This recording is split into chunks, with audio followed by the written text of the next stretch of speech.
Bienvenue, Jacques. Amen, amen. Voilà, bonsoir à tous. Je suis très, très heureux d'être avec vous pour cette soirée. Alors, c'est vrai que je retrouve aussi des visages connus, des nouveaux visages. En tout cas, on est dans la joie, même si c'est avec le Zoom, on est dans la joie de se voir, de partager ces moments ensemble. Je suis donc un jeune retraité depuis quelques mois. Avec mon épouse, nous avons servi dans l'Assemblée de Dieu de Genève pendant une vingtaine d'années. Et nous avions avant encore un parcours missionnaire en Afrique et puis des temps de formation dans un institut biblique et puis on a travaillé dans d'autres églises à Genève. En tout cas, on est très heureux d'avoir pu, c'est vrai, dans une circonstance assez difficile, faire la connaissance des frères et des sœurs italiens de Genève. Et puis, je profite pour vous apporter aussi leurs salutations. Ils ont maintenant un jeune pasteur qui est en formation. Et ce jeune pasteur a eu la joie de se marier il y a quelques années et ils ont eu le privilège d'avoir la naissance de deux jumeaux, deux petits garçons la semaine passée. Donc, ils n'ont pas encore une semaine. Et voilà, toute la communauté de Genève est réjouie par l'arrivée de ces deux petits jumeaux, 3,8 kg et 2,7 kg. Donc, ils sont bien là, ils sont en bonne forme et toute l'Assemblée bénit le Seigneur. Pour notre part, nous habitons dans un tout petit village à une vingtaine de kilomètres de Genève. Et c'est là que nous avons, dans ce village, nous avons eu la joie d'avoir 4 enfants et puis des enfants des services sociaux qui ont été aussi placés chez nous pendant plusieurs années. Voilà, donc maintenant, on a 7 petits-enfants. Donc, il y a de quoi faire. Voilà, donc très heureux d'être avec vous ce soir pour ce temps de partage de la parole de Dieu. Et le thème, je ne sais pas si votre pasteur l'a repris dimanche. En tout cas, voilà, j'ai senti dans ses propos tout à l'heure qu'il avait parlé du temps, non pas du temps météo, mais du temps chronos. Et en tout cas, c'est le thème ce soir de ce partage, c'est le temps. Le temps, c'est le temps de Dieu. Alors, on est dans le temps de la pandémie, c'est vrai, mais j'aimerais nous inviter à considérer les temps que nous vivons comme des temps particuliers que le Seigneur a autorisés, que le Seigneur a permis. Et ces temps qui sont perturbants pour chacun, pour chacune, pour les aînés, pour les jeunes, pour les ados, sont des temps, des temps décisifs, je vais dire, des temps décisifs pour notre génération, des temps décisifs pour l'Église, des temps décisifs pour notre monde. La semaine passée, je suis allé faire une petite course chez un fournisseur de matériel pour les entreprises. Et je connaissais un petit peu le vendeur et je lui ai demandé comment ça allait. Et c'était vendredi. Je lui ai dit, alors, comment vas-tu ce matin? Et il m'a dit, ah, tu sais, moi, c'est comme d'habitude. Le matin, ça va doucement et l'après-midi, c'est tranquille. Alors, réponse qui m'a un petit peu interpellé. Le matin, ça va doucement et l'après-midi, c'est tranquille. Et toi, mon frère, ma sœur, mes frères et sœurs de Belgique, comment allez-vous ce soir?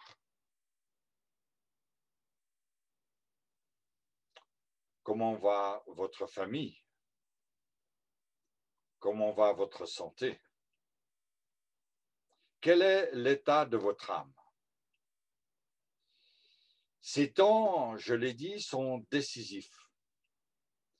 On parle de notre santé.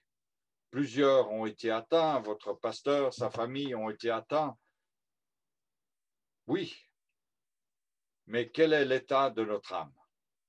Au-delà de toutes les souffrances physiques, les souffrances d'un deuil, les souffrances de la séparation, comment aujourd'hui le Seigneur a-t-il permis que notre âme grandisse?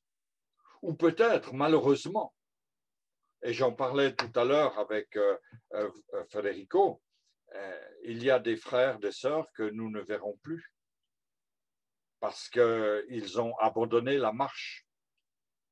J'aimerais m'entretenir avec vous ce soir sur le thème du temps de Dieu, de ce temps particulier que nous vivons, à la lumière de deux personnages. Je vais partager mon écran, je vais essayer de le faire. Voilà, j'espère que c'est bon. Est-ce que vous voyez mon écran? Ça n'a pas l'air, je n'ai pas de réponse.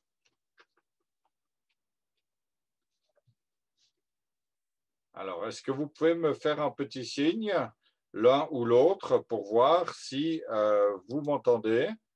Non, vous m'entendez, ça c'est bon. Alléluia. Mon écran n'est pas partagé. Et je vais recommencer. Hop. Hop. Voilà. Hop.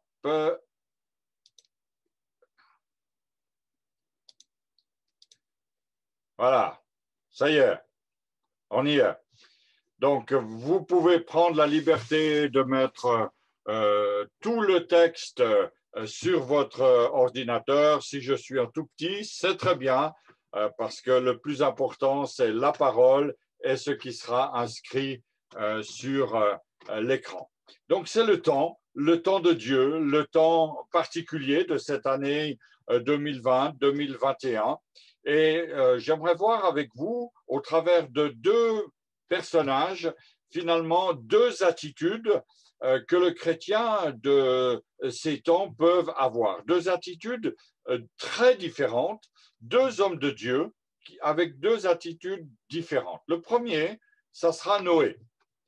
Noé, tout le monde a bien sûr en connaissance de l'environnement dans lequel se trouvait Noé. La Bible parle de ce que les habitants de cette époque, les concitoyens de Noé mangeaient, buvaient, se mariaient. C'était en réalité un temps très particulier, un temps où la Bible nous dit les hommes vivaient dans une certaine simplicité.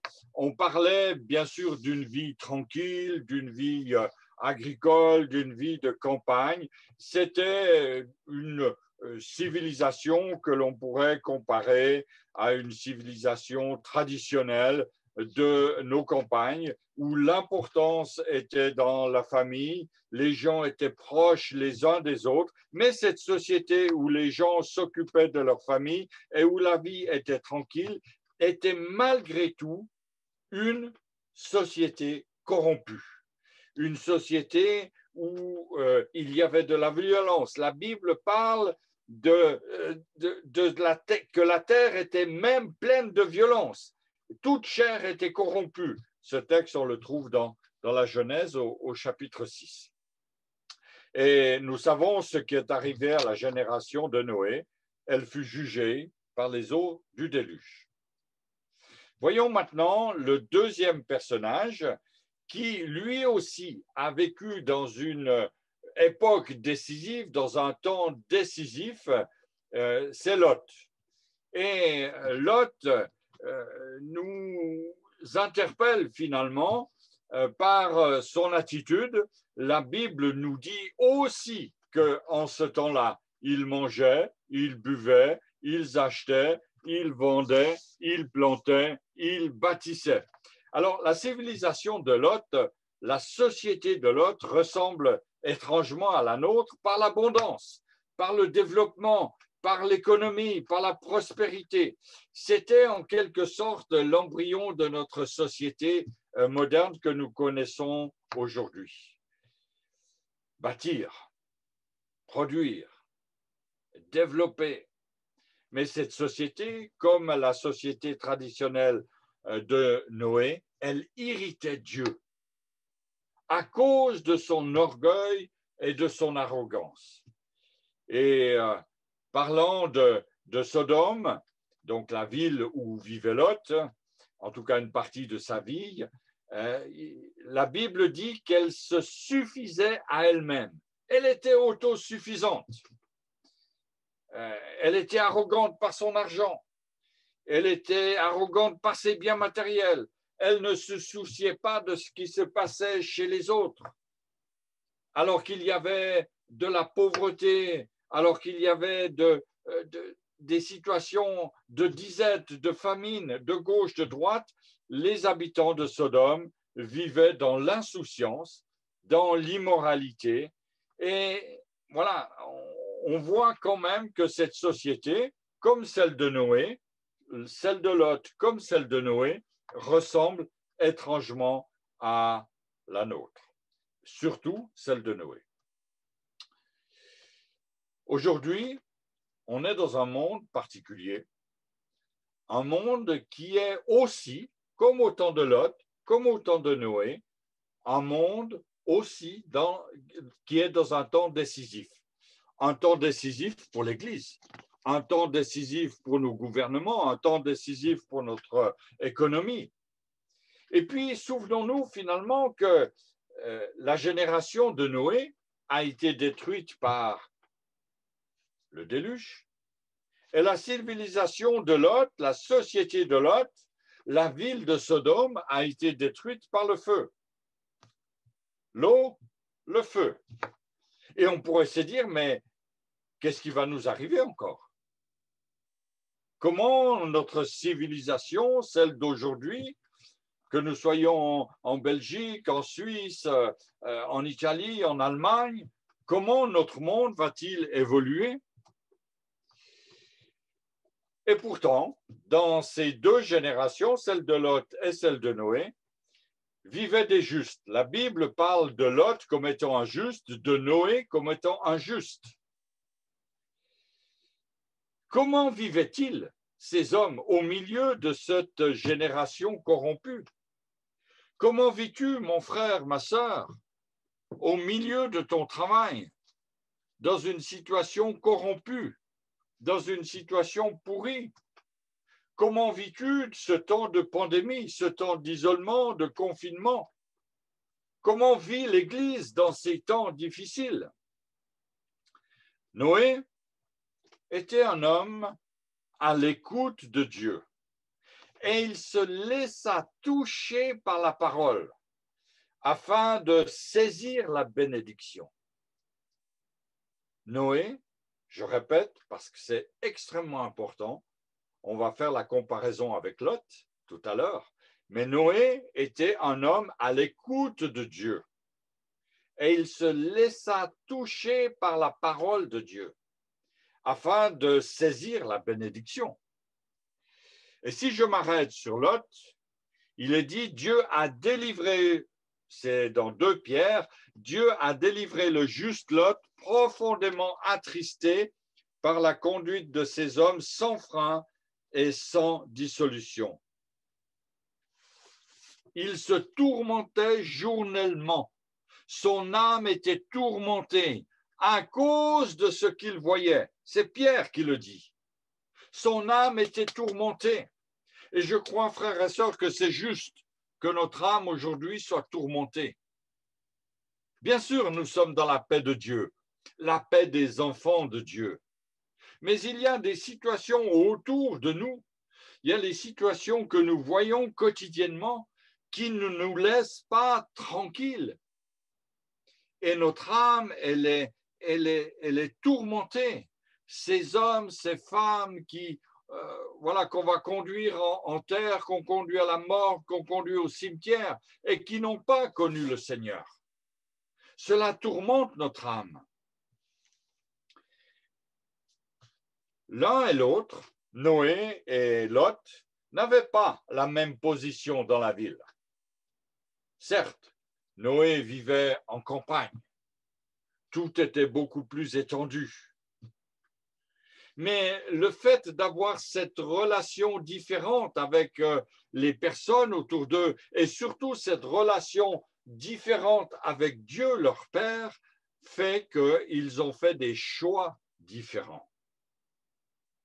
Et cela a fait, bien sûr, une très grande différence au moment du jugement. Le jugement par l'eau ou le jugement par le feu. Lot se tourmentait, mais il n'a pas pris de décision au bon moment. Il était à quelque part un indécis de nature. Il ne pouvait pas se décider. Lot, c'était un suiveur. Il a suivi Abraham, qui va quitter Charan pour Canaan. Lot suivait son oncle. Ce n'est pas Lot qui a reçu l'appel, c'était Abraham. Lot était derrière. Et quand Abraham va descendre en Égypte à cause de la famine, Lot va descendre avec lui. Abraham remonte d'Égypte, Lot remonte avec lui. La bénédiction de Dieu les accompagnait, mais la bénédiction n'était pas sur Lot, elle était sur Abraham. Lot était béni, oui, mais parce que Abraham était béni. Et la bénédiction du Seigneur a été immense, à tel point qu'à un moment donné, eh bien, les bergers de Lot et les bergers d'Abraham ont eu tellement de troupeaux qu'il fallait séparer ces troupeaux. Surtout, il fallait séparer les bergers qui commençaient à se chamailler. Et là, il y a ce choix tellement important où Lot va regarder la plaine. Abraham va lui dire, si tu vas à droite, j'irai à gauche, et si tu vas à gauche, j'irai à droite. Mais l'autre regarda en bas, il regarda la plaine. Et cette plaine était, pardon, cette plaine était immense. Il voit les collines de Judée, mais il voit en bas le Jourdain. Les collines de Judée, c'est aride, c'est la caillasse, c'est la sécheresse, c'est les maigres pâturages. Et il voit le Jourdain, la plaine verdoyante, la ville de Sodome, et il dit, c'est là que je veux aller. Arrêtons-nous, frères et sœurs, quelques instants sur ce passage. La Bible dit, avant que l'Éternel n'eût détruit Sodome et Gomorrhe, c'était jusqu'à Tsoar comme un jardin de l'Éternel, comme le pays d'Égypte. Il y a quelque chose qui m'interpelle là. Un jardin de l'Éternel comme le pays d'Égypte. Est-ce que le jardin de l'Éternel est comme l'Égypte? C'est souvent ce que les pasteurs entendent. Frère, je veux aller là-bas. Oh, je sais que je prends un risque, mais je suis convaincu que c'est la direction de Dieu pour moi.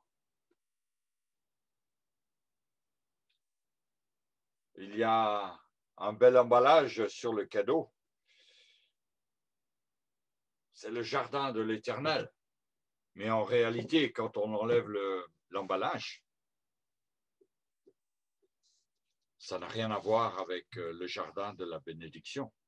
C'est le pays d'Égypte. L'Égypte, c'est l'esclavage. Et aujourd'hui, beaucoup de chrétiens, sous prétexte biblique, je dis bien des prétextes, choisissent de retourner en Égypte, retourner vers la perdition. Ce n'est pas le jardin de l'Éternel, mais c'est l'Égypte. Il y a quelque chose dans la tête de Lot qui lui rappelle sans cesse l'Égypte. Ce pays où, paraît-il, il suffit de poser le pied sur la semence pour qu'elle pousse. Un pays riche, c'est vrai, mais un pays d'esclavage. Lot ne connaissait pas grand-chose de l'Égypte. Mais il n'est pas fort comme Abraham et Sarah pour résister. Il se laisse séduire.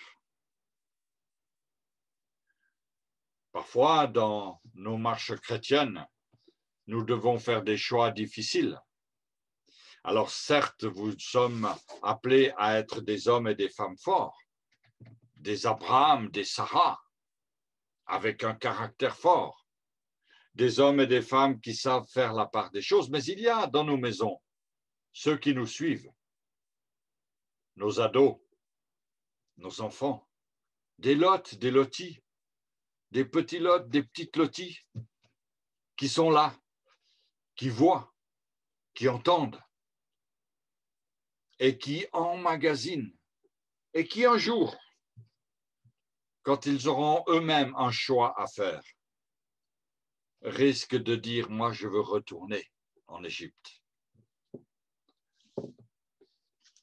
Nous avons un devoir, frères et sœurs, celui de prendre nos responsabilités envers nos enfants, nos ados, ceux qui sont avec nous. Mais revenons au choix de Lot, ou plutôt à la décision qu'il va prendre et qui va influencer toute sa famille. Ce choix de Lot, il est très clair. Hein, je l'ai dit tout à l'heure. Il va choisir ce qui lui semble être le mieux. C'est un choix que parfois nous avons fait dans notre vie. Et nous le payons ou nous l'avons payé d'un prix fort. Mais rien n'est perdu. On peut se rattraper. Regardons l'erreur de Lot.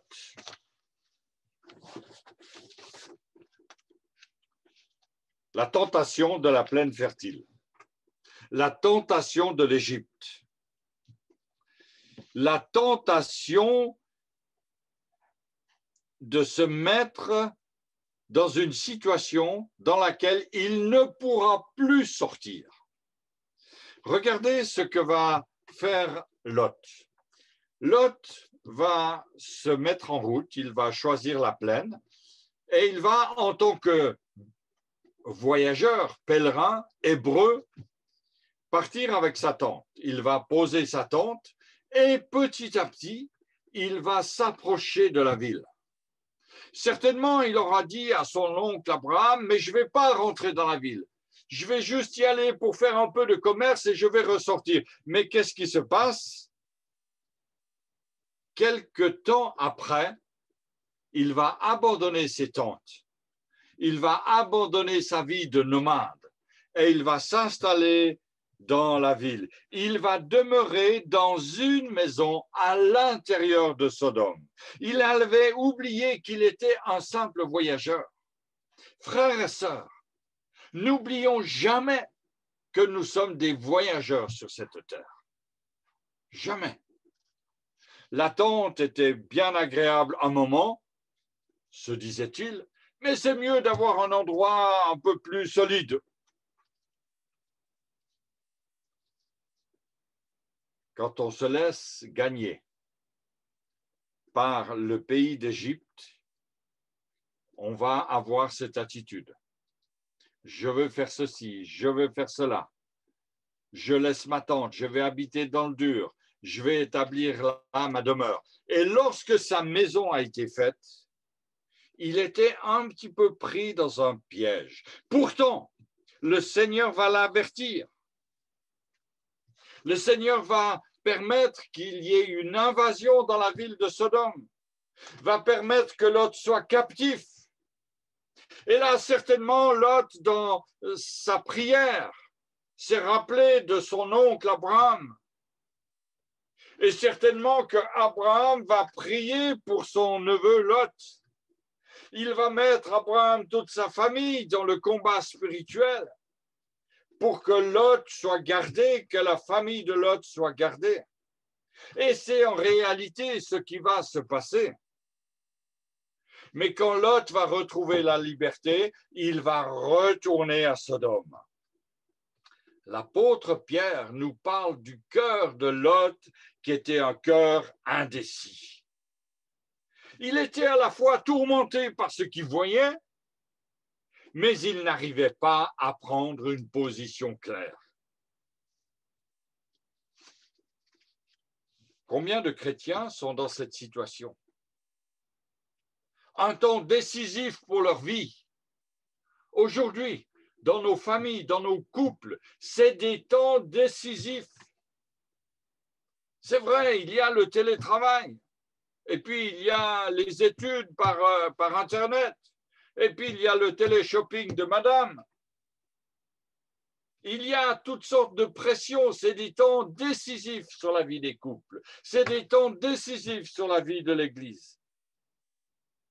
Et ces deux hommes, Lot et Noé, étaient dans ces temps décisifs. Vous êtes peut-être aujourd'hui dans un temps hyper décisif. Il y a peut-être une décision que vous devez prendre cette semaine, un déménagement, un nouveau travail, une décision de santé, une décision de vaccination, une décision liée à vos enfants, à votre travail.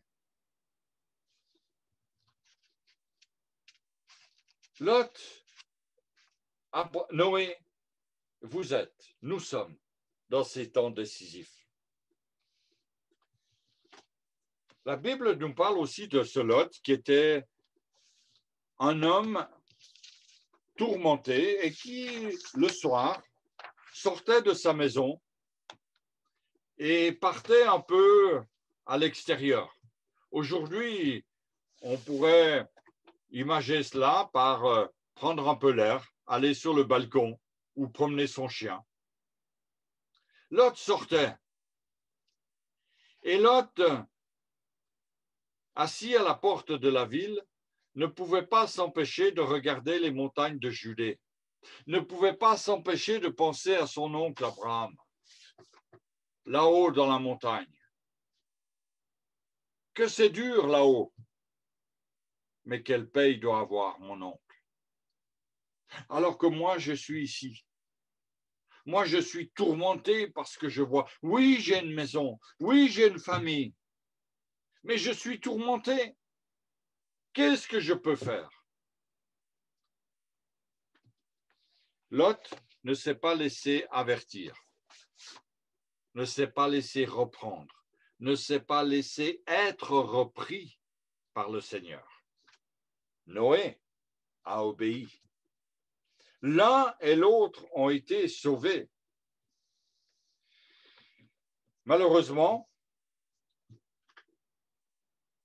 beaucoup de chrétiens viennent au culte pour prendre une bouffée d'air frais, un peu comme Lot lorsqu'il sort de la ville. Prendre une bouffée d'air frais.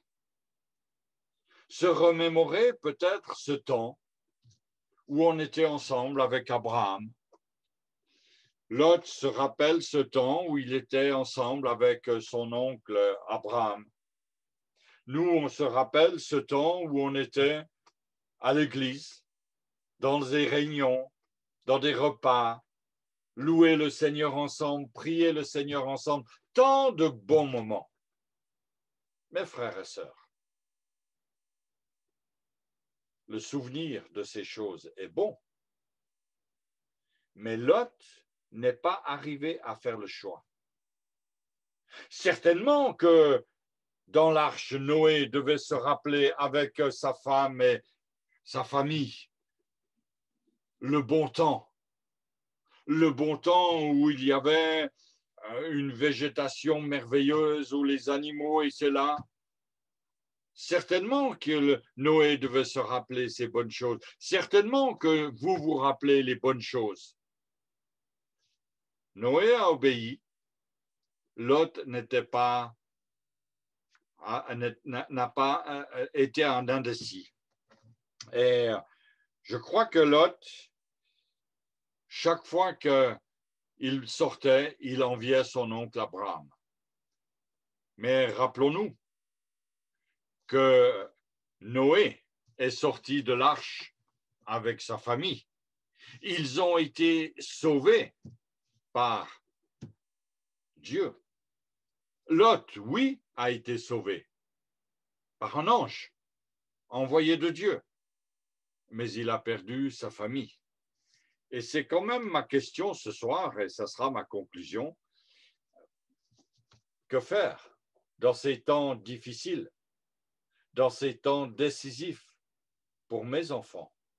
Que faire pour ma femme, pour mon mari? Que faire pour mes parents afin qu'ils soient sauvés? Nous vivons des temps décisifs, des temps où nos enfants nous regardent, des temps où les ados nous regardent, des temps où les jeunes nous regardent. Que faisons-nous? Comment vivons-nous nos journées? Et c'est mon interrogation qui est cette conclusion ce soir. Soyons, frères et sœurs, des Noé, des hommes et des femmes de décision. Ne soyons pas des Lot, ne soyons pas des indécis. Ne permettons pas aux souvenirs de l'Égypte de remonter, de refaire surface dans nos vies et de faire des mauvais choix finalement parce que nous ne faisons, somme toute, pas de choix du tout. Apprenons dans ces temps difficiles à faire les bons choix qui permettront à notre famille d'être sauvée. Aujourd'hui, c'est très difficile de faire de l'évangélisation. C'est très difficile d'aller dans la rue. C'est pour ainsi dire impossible. On ne peut pas inviter des gens à l'église. On ne peut pas inviter nos collègues de travail à une conférence chrétienne.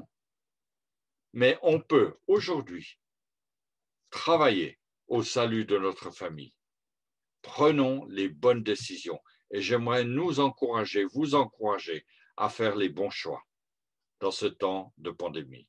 Seigneur, je te prie ce soir pour mes frères et mes sœurs dans ces temps difficiles, ces temps décisifs pour leurs enfants, ces temps décisifs pour nos enfants, pour les jeunes, pour les ados, pour les aînés, Seigneur. Ces temps décisifs pour ceux et celles qui ont perdu leur travail, ces temps décisifs pour ceux et celles qui sont dans le deuil, dans la souffrance de la séparation. Seigneur, conduis-les à être des hommes et des femmes selon ton cœur, à être des hommes et des femmes de décision, à prendre les choix qu'il faut, à les assumer jusqu'au bout. Seigneur, nous voulons nous souvenir de la persévérance de Noé. Dans une génération perverse et corrompue, il a tenu bon. Seigneur, dans notre génération perverse et corrompue, nous voulons tenir bon afin que nos enfants, nos proches, notre famille soient sauvés pour la gloire de ton nom. Je te prie, Seigneur, pour tous ceux qui passent par des temps difficiles dans leur vie de couple, dans leur vie de famille, dans leur solitude, dans leur célibat, dans un divorce, Seigneur, dans un temps, Seigneur, de deuil. Encourage-les, fortifie-les, que ta grâce, Seigneur, soit avec chacun et que l'esprit de l'Égypte ne soit en aucune manière comparé à la maison de l'Éternel, au jardin de l'Éternel. Seigneur, je te prie, protège l'Église, garde-nous dans ta paix, Seigneur, dans le nom puissant de Jésus. Amen.